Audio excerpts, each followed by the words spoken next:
ભરૂચ તાલુકાના સુકલતીજ ગામમાં આવેલ સ્વયંભૂ પ્રગટ થયેલ ઓમકારનાથ વિષ્ણુ ભગવાનનું પૌરાણિક મંદિર કારતક સુદ પૂનમના રોજ વિશેષ મહત્વ ધરાવે છે।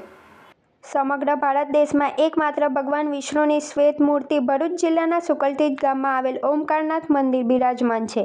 આ મૂર્તિની વિશેષતા એ છે કે કારતક સુદ પૂર્ણિમાના દિવસે પાવન સલીલામાં નર્મદા નદીના કિનારે રેતીમાંથી સ્વયંભૂ પ્રગટ થઈ હોવાની માન્યતા છે। જ્યારે ભગવાન વિષ્ણુ સવારે બાલ્યાવસ્થામાં, બપોરે યુવા અવસ્થામાં, સાંજે વૃદ્ધાવસ્થામાં ચમત્કારિક દર્શન આપવા હોવાની પણ ભક્તોમાં માન્યતા છે। નિસંતાનને સંતાન પ્રાપ્તિ અને શ્રદ્ધાળુઓની તમામ માન્યતા પૂર્ણ કરતા હોવાની પણ શ્રદ્ધાળુઓ શ્રદ્ધા ધરાવે છે। તો સમગ્ર ભારતમાં ફક્ત શ્વેત ઓમકારનાથ વિષ્ણુ ભગવાનનું સુકલતીજ ગામમાં આવેલ છે, જ્યાં ભગવાન વિષ્ણુની મૂર્તિ રેતીમાંથી પ્રગટ થઈ છે, જેથી તેની અનોખી મહિમા છે। દેવઉઠી અગિયારસથી કાર્તિકી પૂર્ણિમા સુધી સદીથી ભાતીગળ મેળો યોજાય છે। આ શુક્લતીજમાં આ વિષ્ણુ ભગવાન છે અને એ સ્વયં પ્રગટ થયેલા છે અને કપોળ ગૌરમ કરુણાવતારમ એટલે કપોળના સ્વરૂપે એટલે શ્વેત સ્વરૂપે અહીંયા ભગવાન બિરાજમાન છે। અને આ સ્ટેચ્યુ એના લોકોના કહેવા પ્રમાણે કે એના લોકોના શ્રદ્ધા પ્રમાણે અહીંયા ભગવાનની મૂર્તિ બદલાતી નથી સ્ટેચ્યુ, પણ એના સવારમાં દર્શન કરવાથી બાલ્યાવસ્થા લાગે છે, બપોરના દર્શન કરવાથી યુવાવસ્થામાં લાગે છે અને સાંજના દર્શન કરવાથી ભગવાન વૃદ્ધાવસ્થામાં દર્શન આપે છે। અહીંયા શુક્લતીજમાં ઓમકારનાથ વિષ્ણુ ભગવાનનો પૂનમના દિવસે પ્રગટ થયેલા એટલે અહીંયા શુક્લતીજમાં ભાતીગળ મેળો ભરાય છે અને હજારોની સંખ્યામાં લોકો અહીંયા દર્શન કરવા આવે છે અને મેળો માણીને મોજ કરે છે અને ધન્યતા અનુભવે છે। શુક્લતીર્થમાં કારતક સુદ 11થી કારતક સુદ પૂનમ સુધી આ મેળો ભરાય છે। આ મેળાનું મહાત્મ્ય એ છે કે કારતક સુદ પૂનમના દિવસે ઓમકારનાથ વિષ્ણુ ભગવાન સ્વયંભૂ ઓમકાર શબ્દ બોલીને રેતીમાંથી પ્રગટ થયેલા। અને બીજો ખાસિયત મૂર્તિની આ છે કે સંપૂર્ણ રેતીમાંથી બનેલી છે અને આખા વિશ્વમાં તમે ફરશો તો વિષ્ણુ ભગવાનની મૂર્તિ તમને શ્યામ કલરની મળશે। આ એક જ એવું શુક્લતીર્થ છે કે જ્યાં સફેદ કલરની મૂર્તિ છે।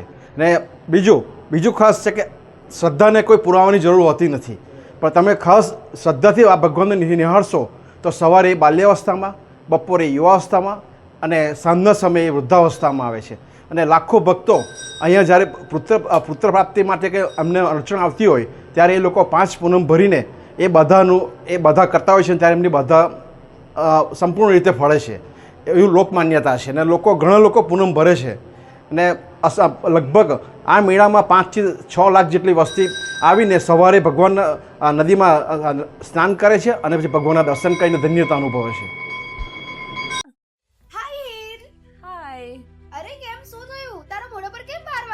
અરે જવા દે ને, કેટલી મહેનત કરીને મમ્મી માટે ડિનર સેટ લાવી અને મમ્મી કહે કે નકરું પ્લાસ્ટિક લઈને આવી છે, હવે એક્સચેન્જ કરાવીને સ્ટીલનું ડિનર સેટ લાવવા કહે છે। હા તો એમાં શું થયું, સ્ટીલનું લઈ આવો। અરે જવા દે ને, ક્યાંથી સ્ટીલનું લાવું? આજકાલ સ્ટીલના વાસણો ક્યાં સારા મળે છે? કાં તો એ કટાઈ જાય, ફાટી જાય કે છેલ્લે કઈ નહીં તો વળી જાય। હવે સ્ટીલના વાસણો નહીં ફાટે, વળે કે નહીં કટાય। ભરૂચમાં સ્ટીલની કોઈ પણ વસ્તુ ખરીદવી હોય તો ભરોસો માત્ર એક જ સ્થળ, વર્ષોથી વિશ્વાસપાત્ર નર્મદા ઇન્ડસ્ટ્રીઝ। વાવ, આ તો બહુ હેવી અને સારી ક્વોલિટીનું સ્ટીલ લાગે છે, પણ આ બધી વસ્તુઓ પર ડિસ્કાઉન્ટ મળશે ખરું? અરે આ બધી વસ્તુ તને હોલસેલ ભાવમાં મળી જશે। ભરૂચના બધા હોટેલ્સ વાળા, કેટરિંગ વાળા બધા અહીંથી જ વાસણો ખરીદે છે। માત્ર ભરૂચમાં જ નહીં પણ વિદેશમાં પણ નર્મદા ઇન્ડસ્ટ્રીના ટ્રાય-પ્લાય વાસણોની ખૂબ જ માંગ છે, એટલે જ વિદેશમાં રહેતા લોકો વાસણો ખરીદવા માટે નર્મદા ઇન્ડસ્ટ્રીને જ પસંદ કરે છે। તો હવે તમારી શોપિંગ કરી લીધી છે, તમે ક્યારે આવી રહ્યા છો? Narmada industry, phase 1, JITC, near Narmada Nagar, Bharuch. For more information call on the given number. Pappa super store, week on fresh, low on price. કરિયાણાથી માંડીને ઘર વપરાશની તમામ વસ્તુઓ, ઠંડા પીણા એન્ડ આઈસ્ક્રીમ મળશે।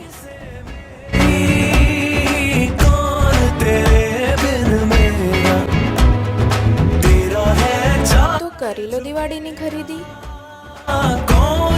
એડ્રેસ: આરકે તુલસીધામ અને વિશ્વનાથ ટાઉનશીપની સામે, તુલસીધામ શાક માર્કેટ, જાડેશ્વર રોડ, ભરૂચ।